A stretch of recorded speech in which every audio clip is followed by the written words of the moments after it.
안녕하세요. 오렌지블럭 인테리어 마스터 이코치입니다. 효율성과 가성비, 요즘은 선택이 아니라 필수죠.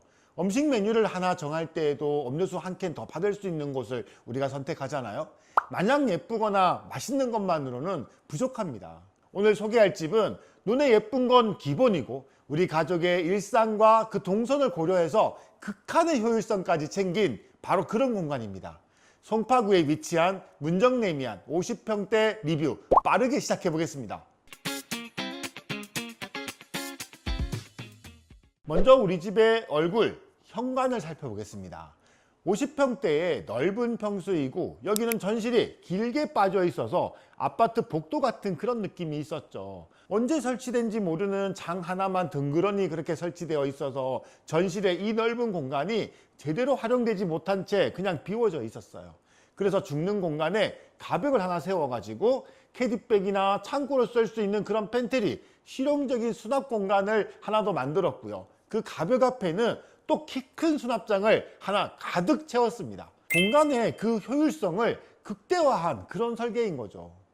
현관문을 열고 들어왔을 때 정면에 보이는 이전 현관장, 이건 가감이 당연히 철거를 했고 지금 보시는 중앙 오픈장으로 새롭게 구성을 해드렸는데요. 앞이 만약에 막혀 있었다면 지금보다 훨씬 답답해 보였을 겁니다. 한데 지금 보시는 이런 중앙 오픈형 장은 현관을 출입할 때 자잘하게 놓을 수 있는 우리 자동차 키라든가 또 여러 가지 그런 물건들 DP도 할 수 있고 임시 보관할 수 있는 그런 실용성이 상당히 크죠.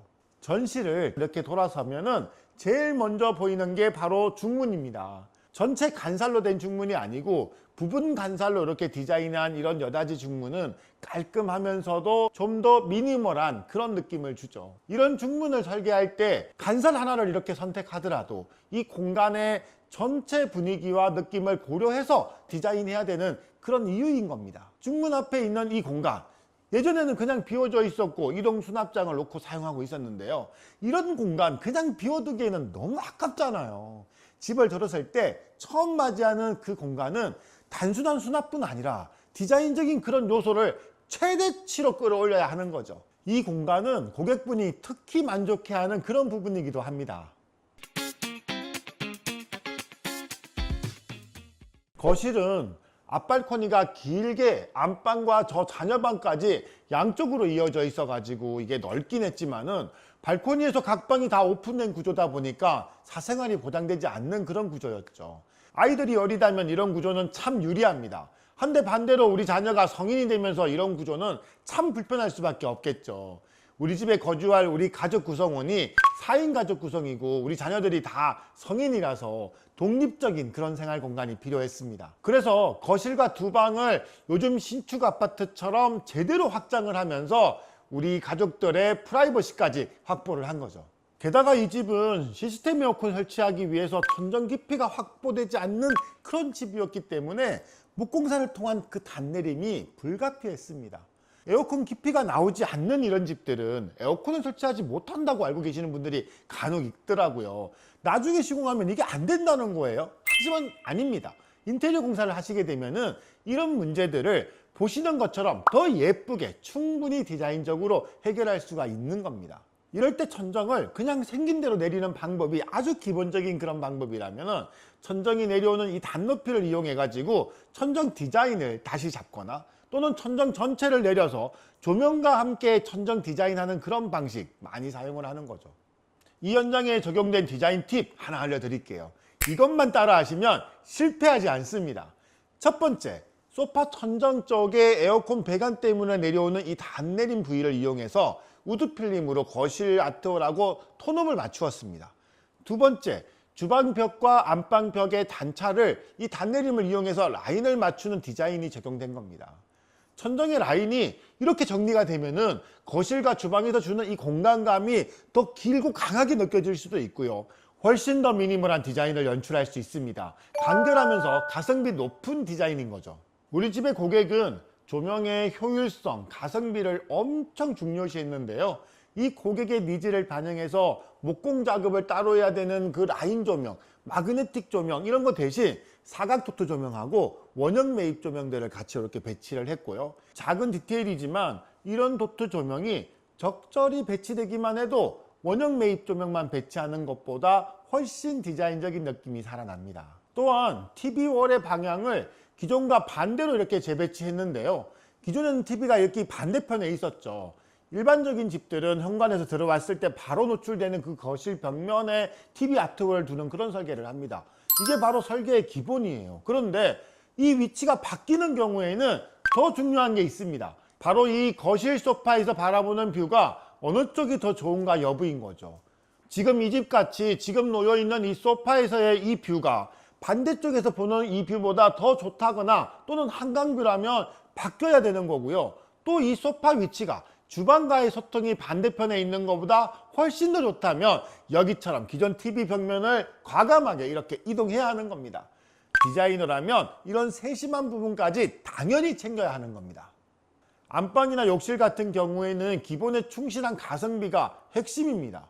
에어컨 때문에 내려오는 천정 단내림을 이용한 간접 조명이라든가 이 실링팬은 디자인 포인트고요. 사실 욕실에서는 디자이너가 여러 가지 배치 시안을 제안은 했지만 고객이 가성비를 선택했기 때문에 디자인적인 욕심보다는 고객의 선택을 존중했습니다. 아참, 안방에 그래도 독특한 점이 하나 있습니다. 안방 화장실에 딸려있던 이 간이 세면대가 있는데요.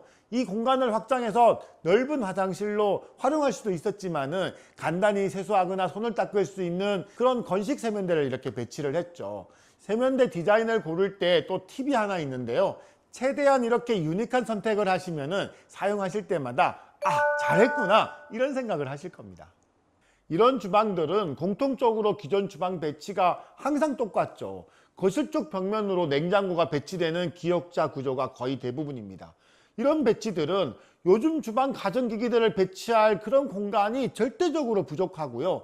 조리대가 거의 나오지 않기 때문에 매우 비효율적이죠. 상판 위에 어지러운 물건들이 잔뜩 올라가기 마련입니다.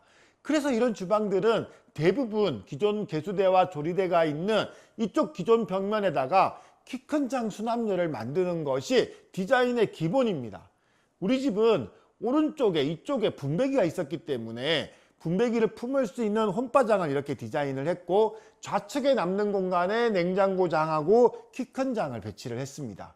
그래서 대형 아일랜드가 있는 전형적인 11자 대면형 주방을 완성할 수 있었죠. 아일랜드형 주방은 저희 서초점 쇼룸에서도 실제 설치를 해놓고 거의 매일 밥을 해먹는 체험형 주방으로 저희가 직접 사용을 하고 있는데요. 저나 디자이너들이 직접 이걸 사용해 보니까 크면 클수록 좋은 게 아일랜드형 주방입니다.